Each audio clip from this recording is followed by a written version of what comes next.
March of Time.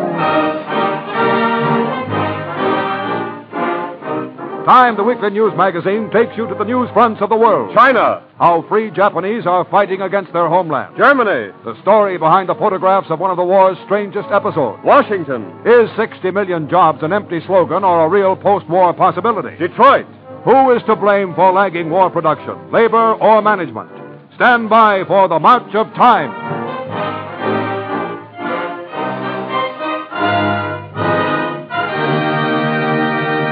Good evening, ladies and gentlemen. This is Westbrook Van Forest speaking for the editors of Time magazine.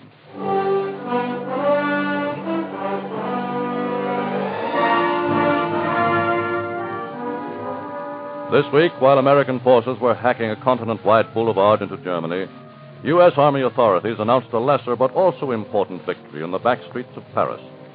They are smashing the black market that feeds vital U.S. military supplies into the French black market.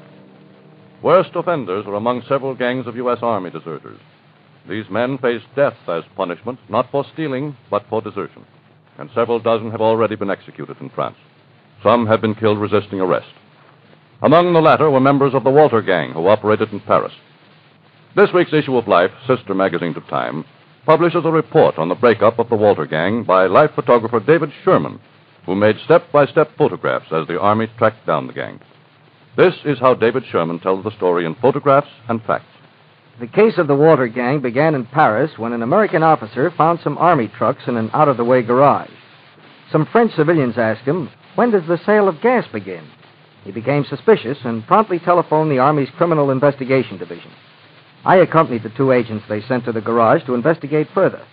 The garage was located at the far end of a narrow side street. How do you like that, Joe? 3 big 6x6 trucks in good shape. And loaded with gasoline cans, full ones. They must have been here before. Look at those empty cans in the corner. Yeah. Hey, here's a guy. Maybe he knows something about this. Monsieur! Monsieur! Eh? Oh, oui, monsieur le capitaine? Do you know anything about these trucks? Well, monsieur, I am the agent for the owner of the buildings in this little street. Over a week ago, an officer came here and requisitioned this garage. A phony officer, sure as anything. Have you got a requisition receipt? Mais non, monsieur le capitaine. But I often saw a civilian. Civilian? Oui, monsieur. A Frenchman in a black automobile talking to the American soldiers who were here. They called him Monsieur Jean. Guards were left in the little street, and in a few hours they caught an American soldier named Herman on his way to the garage. He led the police to the Hotel de Plaisance, where another member of the gang, Davis, was arrested with his French girl companion. Herman and Davis broke down quickly under questioning and revealed that the gang leaders were living in a shady little hotel, the Familia.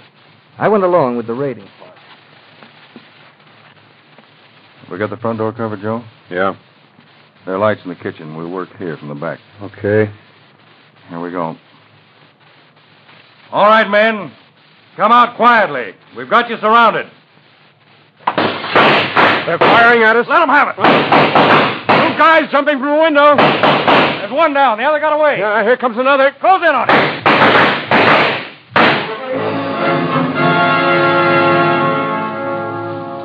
The last man, he was identified later as Walter, came out with a .45 in each hand and wounded 2 MPs in our raiding party. A few minutes later, I took a picture of his body face down in the corridor outside the kitchen. To break up the gang entirely, the CID realized that Monsieur Jean, the mysterious French civilian in the black automobile, had to be caught. He was the one who had been buying the gas from the deserters and selling it to black market outlet. This brought in a certain Paris detective named Marius Prot, who always refers to himself in conversation as Marius. He started to work on the case and soon learned where Monsieur Jean had fled to. He followed in another car for over 125 miles, caught him, and brought him back to Paris.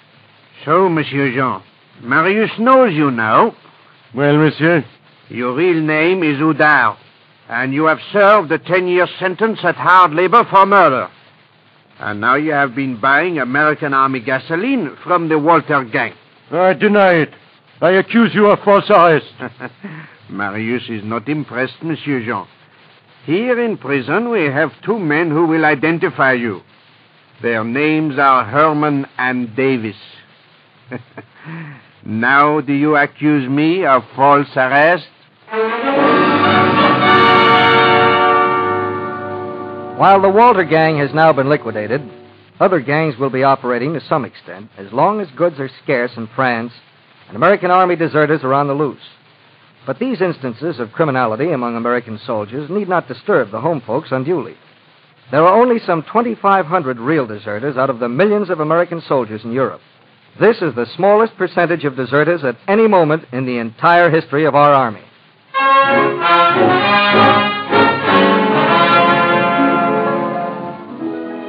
This week, after 2 months of debate, committees of the National Senate and House of Representatives are in conference over bills to draft war workers.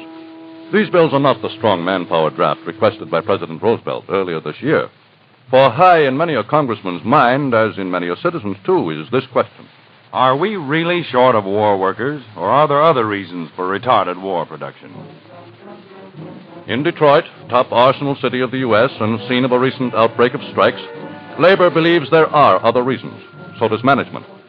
Tonight, the March of Time brings you representatives of the two great conflicting groups of Detroit to give you a straight-from-the-shoulder report of their mutual grievances. For labor, you will hear Victor Ruther, Assistant Director of the War Policy Division of the United Automobile Workers of America.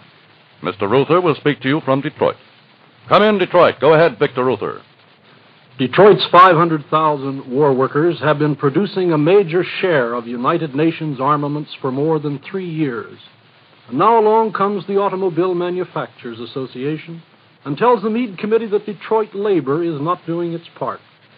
The truth is that bungling and faulty scheduling by management and the procurement agencies are the real impediments to greater war production.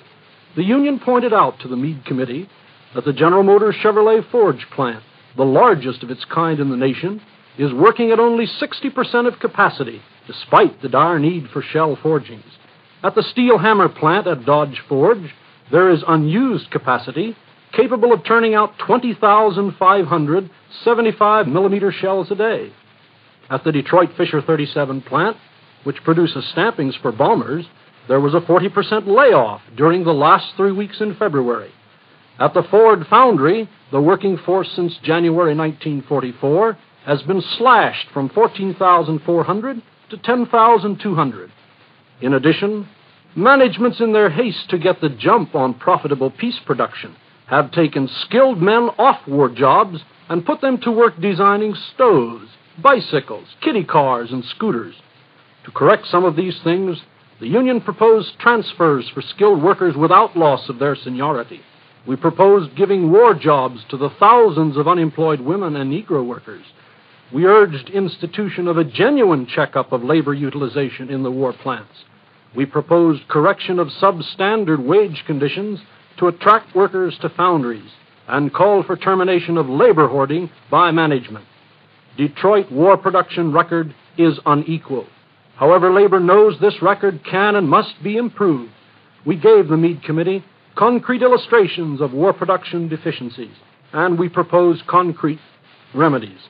Sincere consideration of labor's constructive proposals, rather than hysterical mudslinging against labor, will give our fighting men all the weapons for final victory.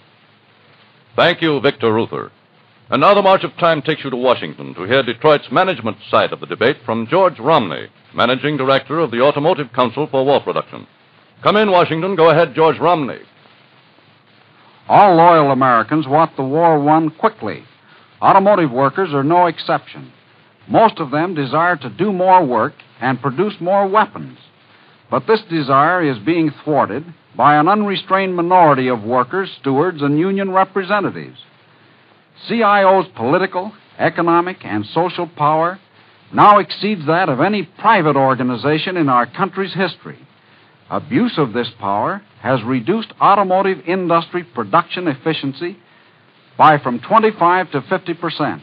There were many more strikes and stoppages in 1944 than during the year of the disgraceful sit-down strikes. And few 1944 strikes involved wages, hours, or working conditions, the legitimate collective bargaining objectives. Most strikes are now called to prevent management from disciplining loafers, establishing work standards, and discharging habitual violators of shop rules. Unions have even pegged and controlled the output of individual workers. Further, CIO seeks to prevent management from acting without union approval. Diminishing automotive productivity is the fruit of seed sown by CIO in the soil of an outdated national labor policy. Under it, even in war, unions have been exempt from laws with which all other Americans must comply. We urge an immediate end to these special union privileges. Adopt promptly a strengthened national labor policy to establish a foundation for a cooperative management labor relationship. Decentralize CIO power, lest, through gaining their major objective of management participation in all companies in basic industries, they create interlocking union management monopolies to fix prices, divide production and markets, and eliminate competition. Otherwise, the workers' right to organize, America's ability to produce, and individual freedom will be lost. Thank you, George Romney and Victor Ruther, for your debate on labor management differences in Detroit. Differences that must be ironed out to get U.S. war production up where it belongs. Time marches on.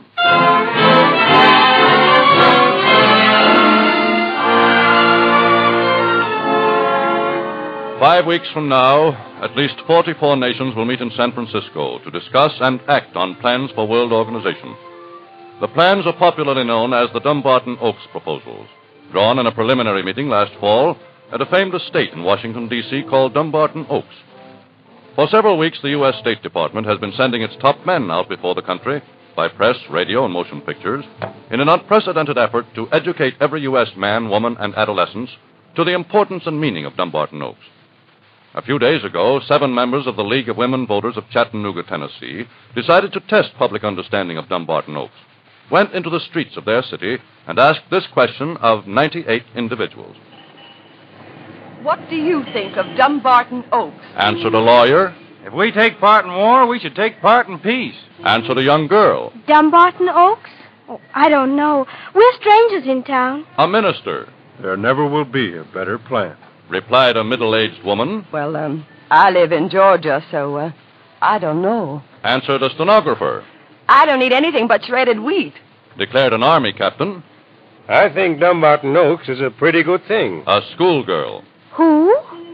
Said another man. It's the bunk. The trouble is Russia. Totting up, Chattanooga's League of Women Voters found that of the 98 persons they had queried about Dumbarton-Oaks, 2 were against, 2 were neutral, 44 in favor, and 50 never heard of it. In Chattanooga, the State Department's job seemed only half done. But at the same time, the state of New Hampshire, rock-ribbed and conservative, gladdened the State Department. In 225 town meetings held last week, New Hampshire men and women plumped hard for international cooperation via Dumbarton-Oaks. Said one voter, We're not so narrow anymore. We've changed our minds about a lot of things since the war started. However, lest the State Department consider its job fully done in New Hampshire, said a grocer in Boscawen. I don't think there are many people who do know what it's all about. But I figure 'twon't do any harm. In 5 weeks, the Dumbarton-Oaks proposals will be debated by the nations of the world at San Francisco. The future security of every U.S. man, woman, and child for many a generation may well be at stake. Therefore, tonight, the lesson to the U.S. State Department from Chattanooga and New Hampshire seems pointed. Talk faster, clearer, and louder. Time marches on.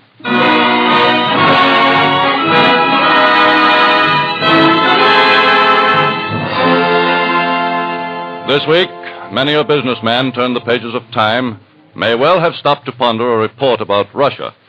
For in its new international department, Time says that The Russians want to borrow $7 billion to buy machinery and materials from us, things they need to rebuild Russia after the war. yes, day by day as this war races toward its climax, Russia's plans for the future take on a new and very personal importance for every American businessman and worker.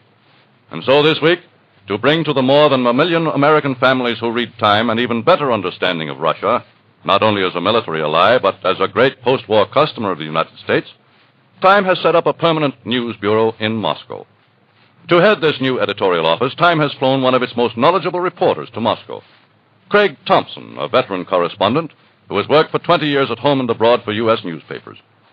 Day after day from now on, the first-hand reports of Craig Thompson and his staff will pour into Time's home offices, and their Times editors will fit them together with dozens of other reports from Time correspondents and Time bureau heads all over the world. Sift and weigh these reports, check and recheck them, and then write them into Time as one straight, clear, connected story of history in the making. This is the sort of teamwork which, week after week, brings you the kind of clear, forthright news report you can find only in Time, the weekly news magazine.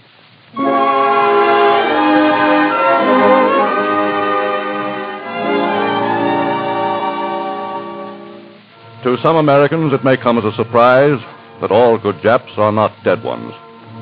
In China tonight, there are hundreds of free Japanese working for the Chinese. These Japs are trying to get their former comrades to quit fighting. Known as the Japanese People's Emancipation League, this strange group came to light in a book just published by Henry Holt & Company, Report from Red China by Harrison Foreman, an explorer and correspondent who spent 15 years in the Far East. Made up of deserters and prisoners, won over to the Chinese, these Japs distribute handbills, pamphlets, and newspapers to the very doorsteps of Japanese blockhouses and strongpoints in China. In some instances, they go right up within megaphone range of a Japanese blockhouse. This is how it works. At a Japanese blockhouse in the Taihang area, the commander is summoned to the ramparts by a strange voice. Sergeant Suzuki! Sergeant Suzuki! This is Sergeant Suzuki. Hi. This is Kamada. I am from your own hometown. I was in your platoon at Lucheng. Kamada? It is impossible. Kamada is dead, tortured by the Chinese bandits. No, Suzuki. The Chinese nursed me back to health. They give me the best of treatment and better food than you get, Suzuki. You should come over and join the Japanese People's Emancipation League. Eh? What is that? We want to stop this war that nobody wants and from which nobody will gain anything. We want peace and a people's government at home. Why should I believe you, Kamada? We are winning everywhere. Everywhere? Remember how you and I studied geography, Suzuki. Remember the names of places. Japan is losing everywhere. Kamada, I want to know more of this Emancipation League.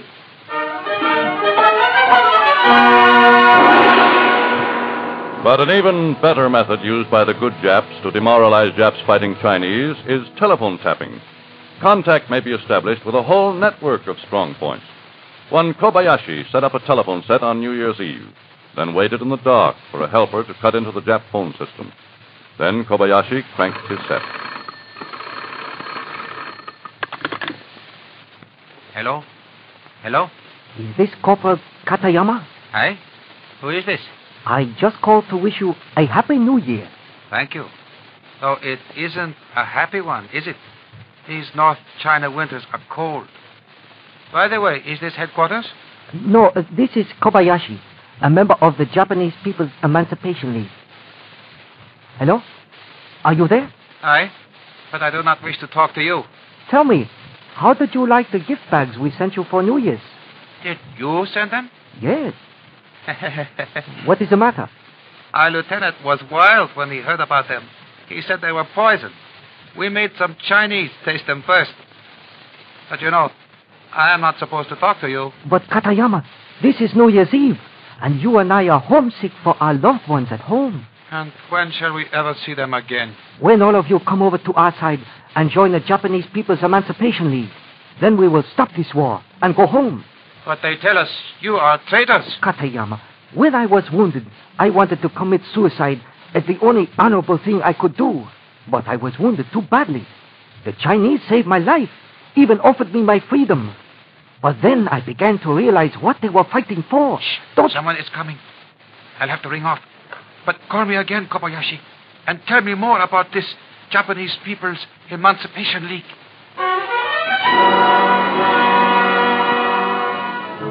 The members of the Japanese People's Emancipation League are few in number, but that number is growing by leaps and bounds, and many of them in the course of their frontline propaganda work have been killed by their own people.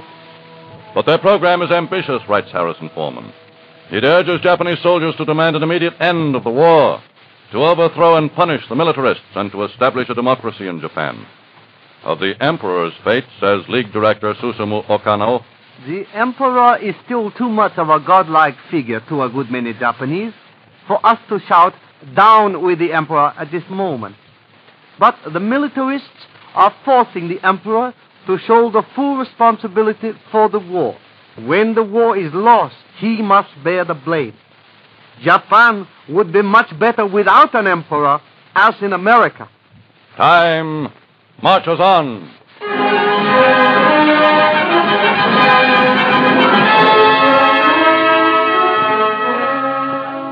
After 3 years of Pacific War, Americans are used to reports of Japanese soldiers committing suicide at the moment of defeat. It was not until very recently that similar incidents began to happen among German soldiers. Last week, many millions here at home saw a set of photographs taken on the Western Front of American soldiers treacherously struck down by the hand grenade of a German who had just surrendered. Tonight at the March of Time's New York microphone is the man who took those photographs. He is George Silk, New Zealand-born combat photographer for Life magazine. For the story behind those photographs, here is George Silk. I was with some American troops approaching the German town of Jülich. Under a smoke screen, combat engineers had thrown footbridges across the Ruhr, a small but swift river. At dawn, several battalions of infantry tried to cross, but were held off by heavy fire from about 60 Germans dug in about 40 yards from one bridge. This prevented the use of this bridge until other American units crossed the river at another point and gave them covering fire. Then the combat engineers went to work to repair and strengthen this bridge. The Germans had seemed to withdraw, but now they began firing at the men in the bridge again. This time, 6 or 8 combat engineers simply got mad and charged across 40 yards of flat terrain right into the German positions. I went along with them, hoping to get some pictures. Most of the Germans were willing to surrender because they were cut off from retreat by flooded fields behind them. About a dozen surrendered at once, and the combat engineers yelled back for reinforcements. Other engineers joined them, and soon most of the Germans in those positions had surrendered and were on their way back to the bridges. I started walking back with 2 engineers and 4 German prisoners. 3 more engineers joined us to help search the prisoners. One of the Germans suddenly plunged his hands in his pockets as if to bring out weapons for surrender. His right hand came out with a live grenade. I will never forget that horrible frozen moment. An engineer next to me made a grab for the grenade, and just then it went off. It tore him to shreds. The German fell over backward, dead too.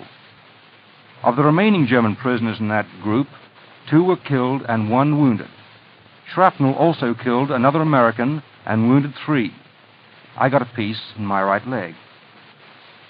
At the sound of the explosion, other American engineers ran up. One of them recognized his closest friend amongst the dead men and kept saying in a horrified tone, "My God, he isn't dead, is he? He isn't dead." Other Americans were practically weeping with rage and hatred at the treachery that had just killed their comrades. I'm afraid there will be more of these incidents as the Germans are driven to the wall, and none of us can count on real peace in Europe until that kind of fanaticism is absolutely wiped out. Thank you, George Silk.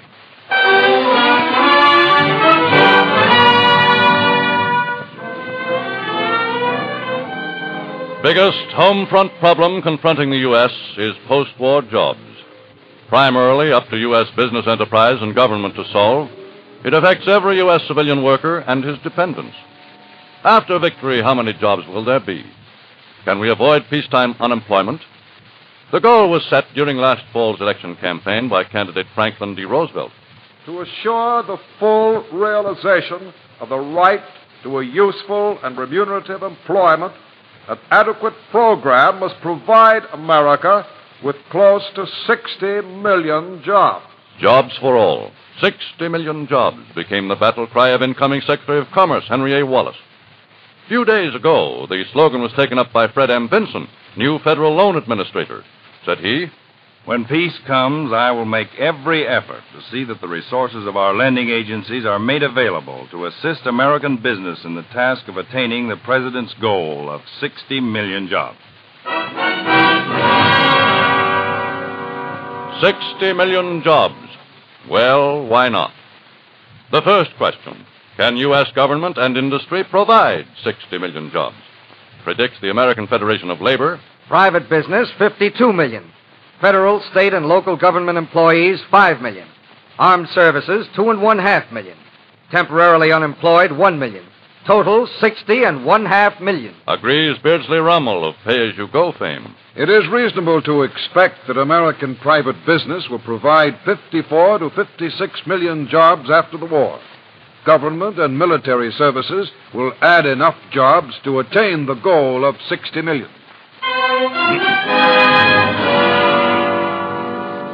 Question number 2. Even if government and industry somehow manage to provide 60 million jobs, will there be 60 million available workers ready and able to fill the jobs? When youngsters go back to school, when women go back to their home fires, and elders to their firesides, will there be 60 million workers left? This week, Hearst columnist Westbrook Plegler cried with alarm. We come to a point of finding 60 million employed workers among a total of no more than 80 million men and women. The Roosevelt-Wallace plan appears to hold that henceforth as many women as men shall be job holders, a proportion which obviously threatens the home and the birth rate.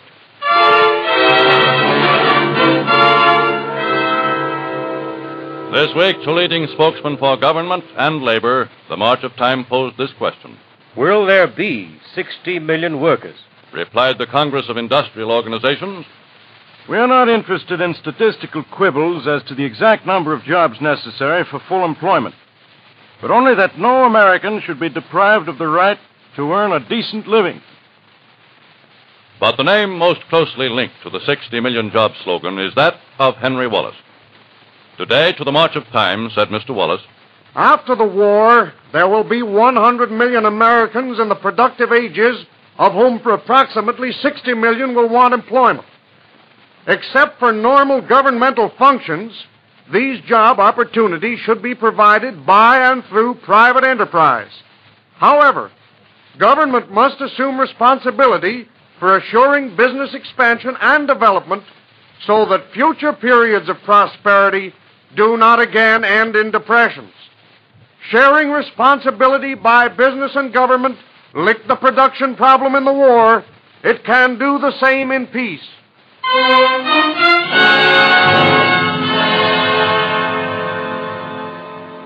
Whether 60 million jobs is only a slogan, or whether it will be a post-war reality, is any man's guess. But if the U.S. accepts the theory of government responsibility for keeping the economy running at capacity, America will cross a great divide. And whether the attempt succeeds or fails, the landscape will be very different. If it means an AAA for every industry, if it means direct governmental control over every businessman and worker, then full employment will be at worst a kind of totalitarianism. But if government responsibility means stabilization of high business volume without dictating how men shall earn their livings, it will be a capitalistic blessing.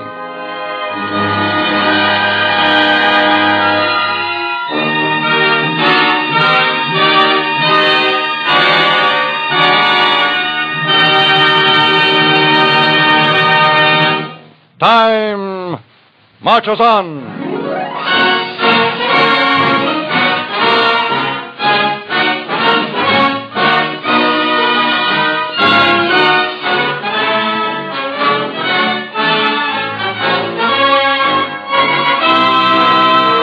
The March of Time on the air calls your attention to the latest March of Time on the screen. Memo from Britain. The story of how the British people are planning and working to rebuild their nation after 5 years of war and sacrifice. Watch for the newest March of Time on the screen. Memo from Britain. Over this same network every afternoon at 4 o'clock Eastern War Time, listen to another program prepared by the editors and correspondents of Time magazine. Time Views the News. And next Thursday evening at the same time, listen again to the March of Time. This is the Blue Network of the American Broadcasting Company.